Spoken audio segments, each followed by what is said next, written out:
Yo, what is up, y'all? My name is Robert Donaldson, and welcome back to another edition of Rob's Best Bets. And in this episode, we are once again talking about college football, baby. Here in Week 10, and in Week 9, we went 8-6-1 against the spread. We also brought in a little bit around, almost, I would say, 3 units. Come on, give it to me, guys. 2.99. It was a pretty solid week. Wasn't anything crazy, but hey, when you're profitable, you're profitable. And really, honestly, it was Tuesday through Friday that really made us profitable, because on Saturday, we were going in there with a full head of steam, and we kind of got punched in the mouth. That is going to happen on occasion with those big Saturday slates, but hey, Week 10 has some really awesome angles, and I'm really excited to dive into them with you here today. But first, let's go ahead and shout out today's sponsor, Underdog Fantasy. And if you haven't already signed up using promo code ROBDFB, I highly recommend you guys do so. We're going to be posting a lot more of those on Twitter at RobDFB on there. And also, I have a YouTube show with Colby Dant over at the College Experience YouTube channel, where we talk about our underdog plays and go through our DFS lineups every single week. So without further ado, let's go ahead and jump into Week 10 here in the college football world. All right, first up, we are taking a look at a matchup here between Jacksonville State and Middle Tennessee State. And when you are looking at this matchup here, it's very, very interesting, because Middle Tennessee State, from a win-loss standpoint, is not very impressive. And Jacksonville State has had some playoff spots this year where, honestly, they've looked pretty good. But what I know definitively is this is not a 6.5 point difference in terms of the talent of each team, whether it was in Jacksonville or whether it was on a neutral field. And guess what? We don't have to worry about a neutral field or a ruckus environment. This is in Murfreesboro, Tennessee, and I really do think that Middle Tennessee State is live to win this game outright.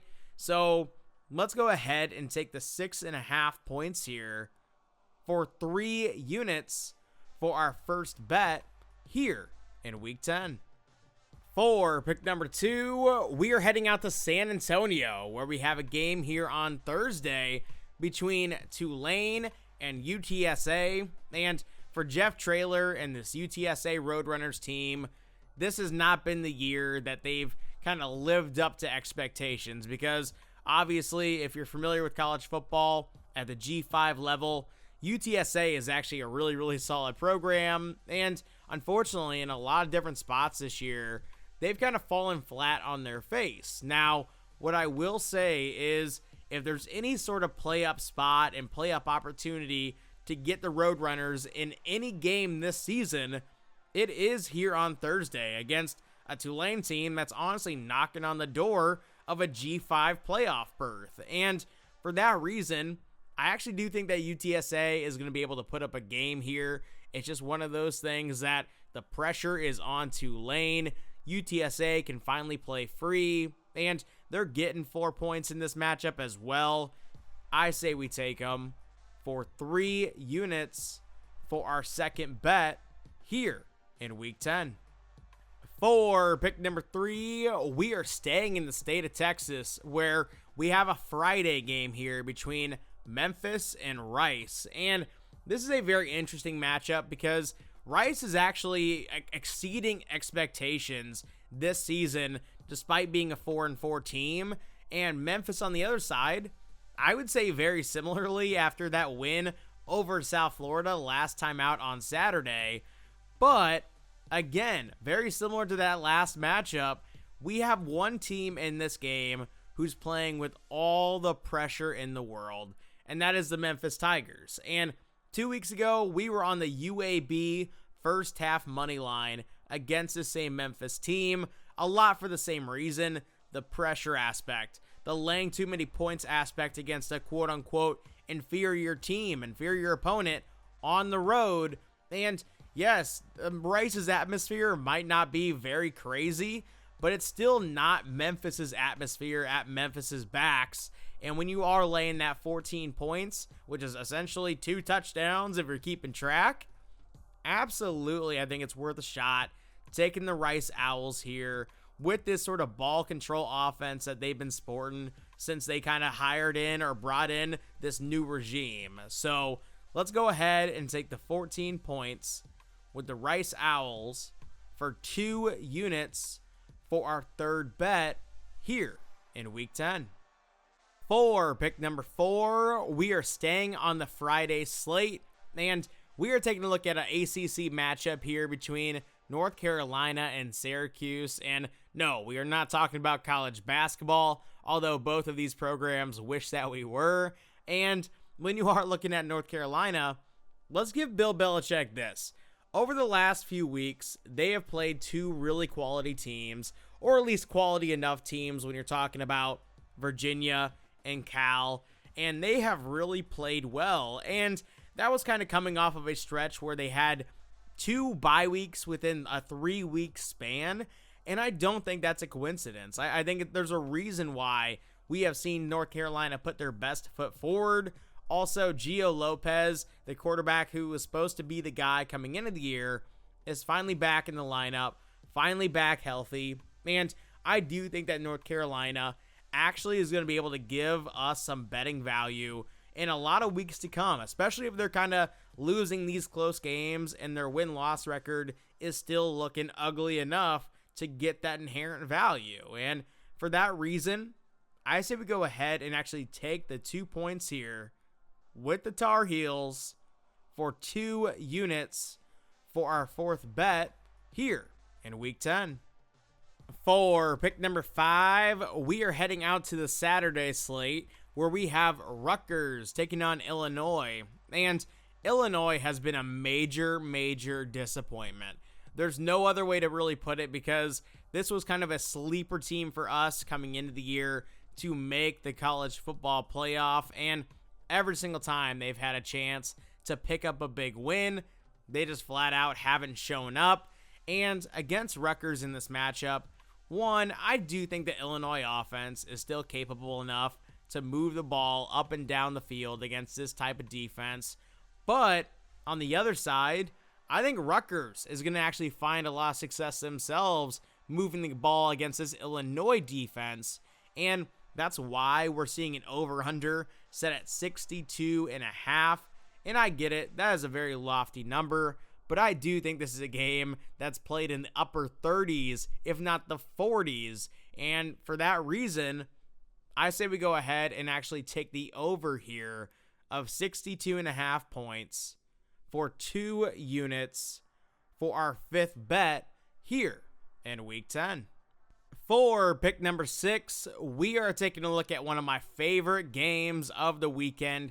It's also one of the most important games of the weekend when we're talking about Vanderbilt taking on Texas, because one of these teams is going to be in a very tough spot for the college football playoff if they don't pick up this win. Obviously, Vanderbilt gets a little bit extra leeway. They have some games down the road that they can sort of avenge a potential loss in this game with those games, but they still got to handle business in these spots. And Texas on the other side, they have been an absolute disaster so far in terms of not living up to expectations. But hey, don't look right now, because they are still well within range to make the college football playoff if they can somehow run the table, or at least look so much impressive and kind of, maybe losing one more in between now and the CFP. But hey, I don't think that there's going to be that sort of drama on the Texas side. I get it. They're at home. I get it. Their defense has played up in certain spots this year, but I don't really buy into Texas being legit. They should have lost last week against Mississippi State. They should have lost the previous week against Kentucky in that game as well. And Vanderbilt is a legitimate team, in my opinion. We bet on them a lot this year already, and I'm ready to do it again. So let's go ahead and take the Vanderbilt Commodores on the outright money line for 2 units for our 6th bet here in Week 10. for pick number 7, we are heading out to a very fun rivalry matchup that probably a lot of you guys don't tune into on a regular basis, or whenever, this game is being played on the hardwood or on the football gridiron, but it's always an awesome game between Army and Air Force. And Troy Calhoun and Air Force has been a team this year that we found ourselves betting on a lot. And the biggest reason as to why is because when you look at a 2-5 record, you build certain perceptions, but the reality is they've actually played some very, very, very tough teams over the last 5 games or so. I mean, looking at Boise, looking at Hawaii, looking at Navy, UNLV, Wyoming, and yes, they've only gone 1-4 in those games, but they've lost most of those games by about 1 possession apiece. And I do think in this type of game where possessions are going to be an ultimate premium, Air Force is kind of the team that I really want to align myself while we still can get that betting value.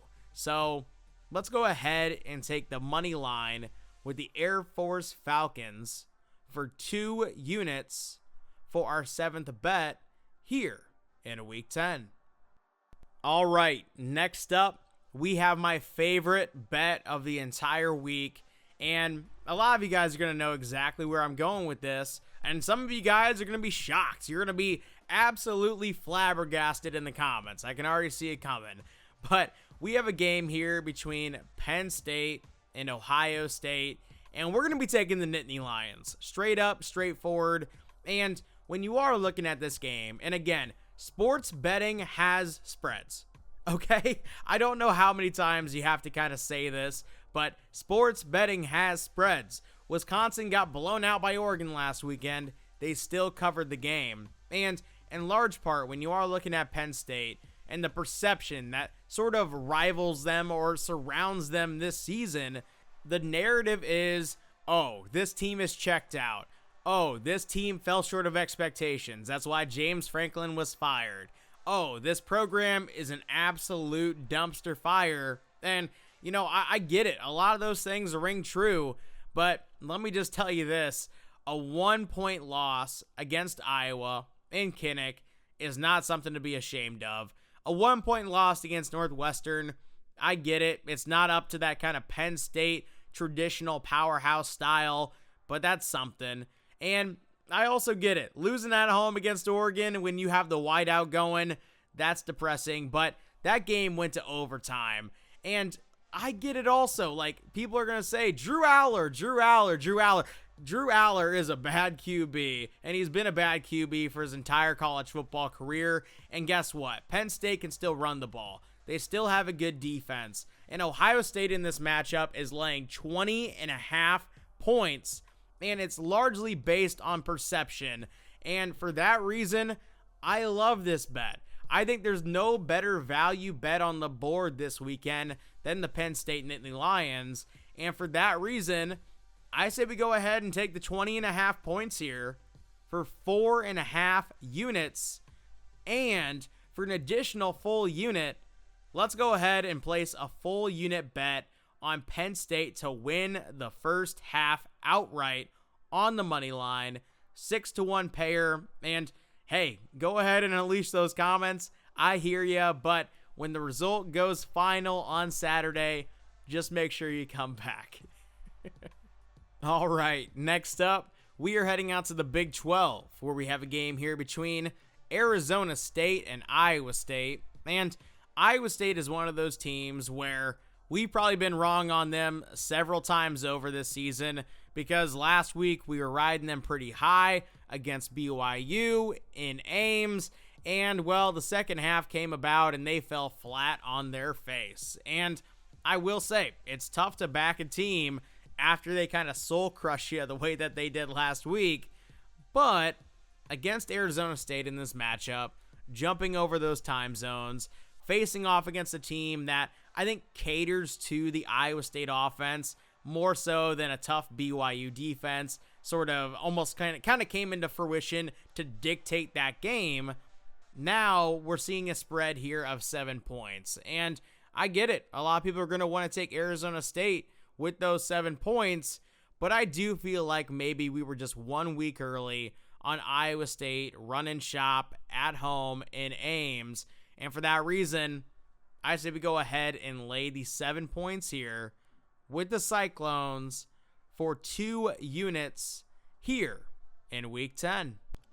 All right, next up, we are once again staying in the Big 12, where we have a game here between Texas Tech and Kansas State. And when you are looking at this game here, Kansas State started off the year in Dublin, and it didn't go well. They lost to Iowa State overseas. It was kind of the opening game of the season, so a lot of people, took heed on that and said, well, hey, that's a disappointing start for a team that's getting billed for a Big 12 sort of title contention season. And then they started losing and the floodgates opened, where they lost to Army and then Arizona. Then they lost to Baylor. But I will say, even going back to that Baylor game, they have been playing football, good football now, for about 4 consecutive weeks. And I did expect Kleiman to kind of turn around this program this season because he's a great head coach. And they are running the football extremely well. Passing the ball, maybe not crazy well, but they are competing on all fronts. They have a good defense. They have good special teams. And although Baron Morton is coming back for Texas Tech this weekend, and I do think that Texas Tech is a very good team, I do worry about his overall health because he's somebody that misses a ton of games over and over and over again. And Kansas State is playing a lot better ball than the record may suggest. And when you're seeing a spread of a full touchdown, 7 points at home in Manhattan, it really has me thinking that the Kansas State Wildcats here have a chance to pull an outright upset. So let's go ahead and take Kansas State, getting the 7 points here for 4 units here in Week 10. All right, next up, we are heading out to the ACC, where we have a game here between Virginia and Cal. And I think as the season goes on here, we are kind of learning what we kind of thought we would learn with Virginia, that they are a good team, but they're just not that great. And they're sporting a 7-1 record. More power to them, because this has been a really fantastic year for the program.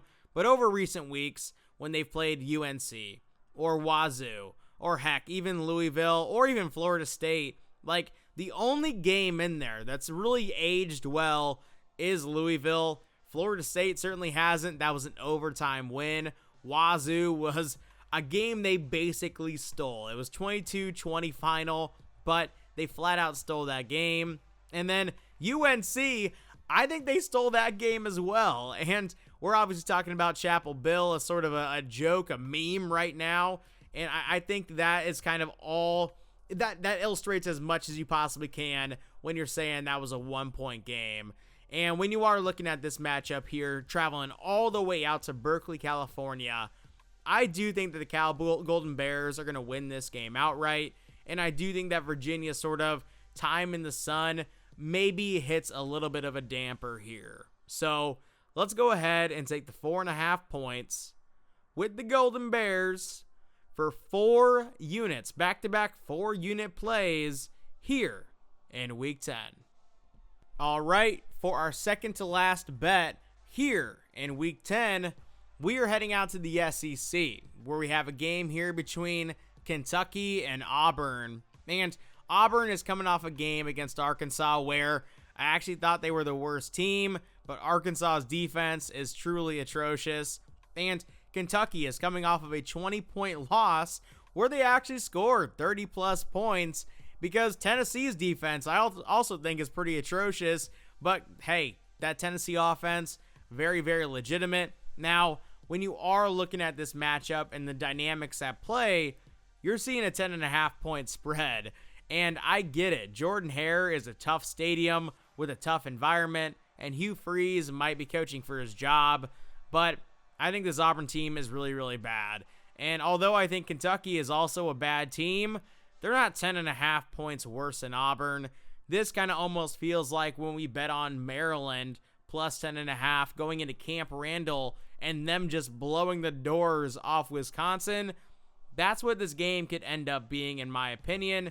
And for that reason, I say we go ahead and take the 10.5 points here for 3 units for our second to last bet here in week 10. All right, for our final bet here on Saturday, we are heading out to California, where we have a game here between Hawaii and San Jose State. And this San Jose State team has really fallen short of expectations when you're talking about the win-loss column. But despite a 2-5 win-loss record, they have made us some serious money this season, and in large parts because their offense is so damn good. And Ken Niumatalolo, hey, even when your defense is an absolute turnstile, that guy in this offense goes out there and they just engineer 38 points a game from what it kind of feels like. And Hawaii's having a great season, but obviously when you're looking at Hawaii, they have the island advantage. They have been taking advantage of it this season, and when they're stepping off the island, that's where I think we can get them with sort of, again, I hate to harp on it so many times, but perception. We have a 2-5 team going up against a 6-2 team, and the 2-5 team is favored. I think that really tells you all you need to know, and as we know, San Jose State's actually probably a lot better than that 2-5 record, and for that reason, I am fine laying the money line here, and I say laying the money line. The spread's 2.5. I found a money line for -125. I say we just go ahead and take the money line here for 2 units for our final bet here in week 10. All that being said, I really want to thank you guys for checking out today's video, and it's absolutely blowing my mind that we're already in week 10, and college basketball is starting up next week. And guess what, y'all? Monday through Friday, or at least Monday through Thursday, I am going to try to upload a video every single night of the entire season for college basketball. That is my challenge to myself. Obviously, in past years, I have been able to do that. Last year was kind of the exception where it was very, very bearing with a lot of job changes on the back end and sort of my 9-to-5 sphere and just everything else that was going on behind the scenes. But I am going to try to put my best foot forward to give you those college basketball videos, because obviously that is one of the sports that a lot of you guys know me for, and we absolutely rake in that sport year and year after year. So I'm very excited for the season. Can't wait to jump into those videos. But let's go ahead and have ourselves a great week 10. And as I always say, y'all, I will see you in a future video. Take it easy.